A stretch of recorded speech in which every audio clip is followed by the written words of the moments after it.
Hi, everybody. The movie begins with a police officer walking into a small cafe. He's out doing his usual patrol and stops to get a hot cup of coffee because it's raining hard outside. When he enters the cafe, he quickly notices that the place feels cold and unfriendly. The workers and customers are tense and don't seem happy to see him on the TV. There's a news report showing riots and protests happening all over the city. People in the community are angry and are blaming the police and city leaders for all the chaos. The officer can feel that no one wants him there. An older man named Pops, who works at the cafe, even refuses to take his money and clearly wants him to leave. After this failed stop at the cafe, the officer gets back in his car and continues his patrol. While he's driving, he sees a van that looks suspicious. He turns on his siren and calls the control room to tell them what he's doing. Both his dash camera and his body camera are turned on and recording everything. As he walks toward the van, he notices something scary: a blood-stained handkerchief hanging near the window. A woman slowly steps out of the van, then out of nowhere, a loud scream is heard, and in just a second, the officer is thrown high into the air. Right after this shocking scene, the movie jumps back to 12 hours earlier. Now we see Officer Renee, who also works at the same police department. She's sitting in her boss's office because she was suspended for a few months. She had gone through a very sad time after her young son died. During that period, she lost control during an arrest and hit a suspect who had shouted racist words at her. Her supervisor gently asks her if she is mentally and emotionally ready to come back to work. Renee says she is ready, so she's given night duty. Her boss feels sorry for her and says the watch commander will make sure she gets a good partner. When Renee walks in the police briefing room, she finds out that she will be working with a new officer named Danny. Her fellow officers are happy to see her back, but Renee doesn't feel excited to be paired with someone so new. As their shift starts, they drive around the city on patrol. Soon they see a small boy sitting alone on the sidewalk. Renee turns on her body camera and gets out of the car to check on him. But just then, some people nearby start yelling at her angrily. Their reaction shows that they don't trust the police at all. Renee stays calm and explains that they just want to help because the child is sitting there alone. Things settle down and Renee gets back into the car with Danny. She thinks quietly about how angry and scared people in the neighborhood have become. As they keep driving, Renee and Danny see a police car parked in a lonely, quiet area. They stopped to check it out. Renee gets back in her own car, takes out her laptop, and connects it to the dash cam to see what happened to the missing officer. She's shocked by what she sees. It's Officer Kevin, the same one from the cafe earlier and also one of her close friends. The video shows him pulling over a green van with no license plate. A woman steps out of the van, and suddenly Kevin is thrown into the air and lands on the front of his car. Then the video cuts off. Renee is clearly upset by what she saw. Danny notices that she's shaken as he returns to their car. They begin searching the area and soon find Kevin's dead body. He is covered in blood. More officers are called to the scene. When Sergeant Casper arrives, Renee tells her that Kevin had stopped a green Chevy van with no license plates.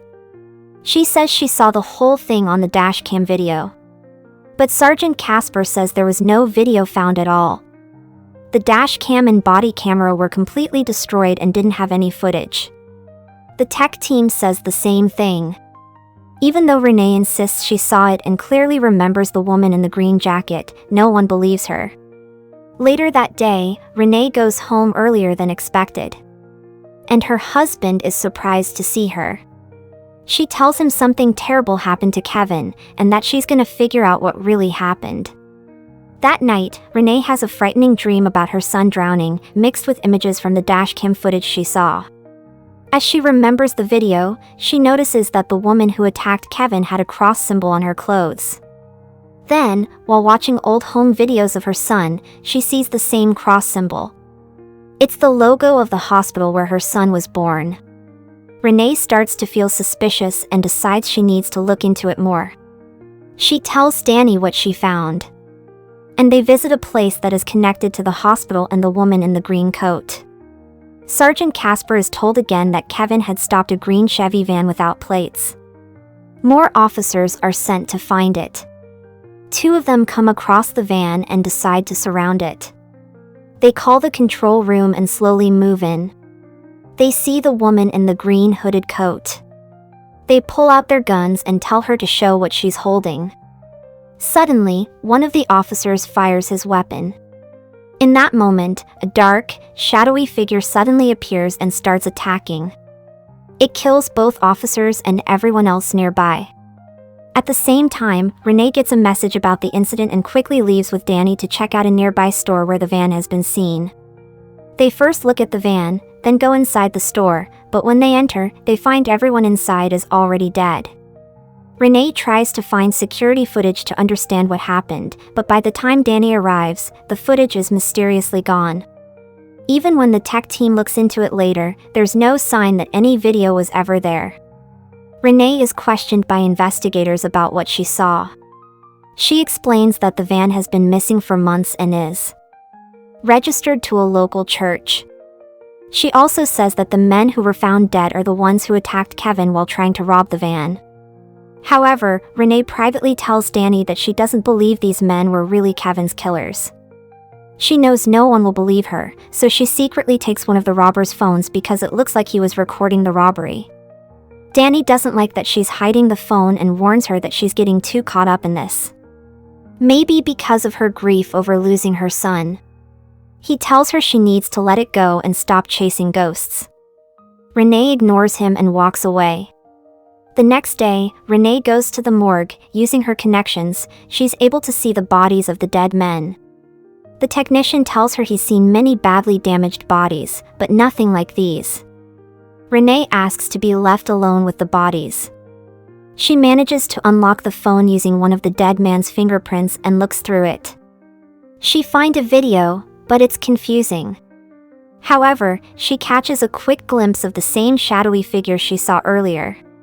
When she tries to play the video on a bigger screen, the clip disappears without warning, and it shocks her again. Determined to find answers, Renee starts looking into the woman she saw earlier who she now thinks might be a nurse. The next day, she goes to the police office and asks another officer, Penn, about an old case involving a boy named DeMarco Br. The son of nurse Tanisha Br. Penn tells her that the case didn't lead anywhere and seemed unimportant. That night, Renee can't sleep. Her husband tells her she won't find peace until she uncovers the full truth. In the morning, Renee goes to the office and finds the address of the church that owns the green van. She visits the church and asks the priest if he reported the van stolen. She tells him she knows the real story, that he lent it to Tanisha. She warns him that lying to the police and hiding information could be a crime. The priest finally agrees to talk and leads her to a room that once belonged to DeMarco. He tells Renee that DeMarco was doing community service when he was killed in a terrible accident. Renee writes down Tanisha's address and leaves. Renee visits Tanisha's old rundown house and finds disturbing drawings and pictures. She sees photos of Tanisha and various police officers along with a picture of DeMarco covered in black scribbles that look like fire. Suddenly, a shadowy figure attacks her, but she manages to escape unharmed. Renee calls Danny and asks for help in finding Tanisha and following these new leads. He promises to meet her in an hour. When Danny doesn't show up, Renee goes to his house. To her shock, she finds Danny dead in the shower. He's taken his own life. He left behind a USB drive for Renee. After watching the contents of the drive, Renee finally understands what's been going on. DeMarco, the nurse's son, was accidentally shot and killed by police officers during a community service assignment. He was deaf and couldn't hear their commands. Instead of admitting their mistake, the officers worked together to cover up what happened. Renee feels overwhelmed with emotion as she watches the full footage from the body camera showing the unjust killing of DeMarco. Once she calms down, Renee sets up a meeting with Sergeant Kessler to share her latest discovery. She tells him that Danny is dead and had been hiding important evidence. She gives him her location and asks him to meet her there. Renee then goes to Tanisha's house and calls out her name, telling her that she understands what really happened to DeMarco. Not long after, Kessler arrives and asks Renee what proof she has.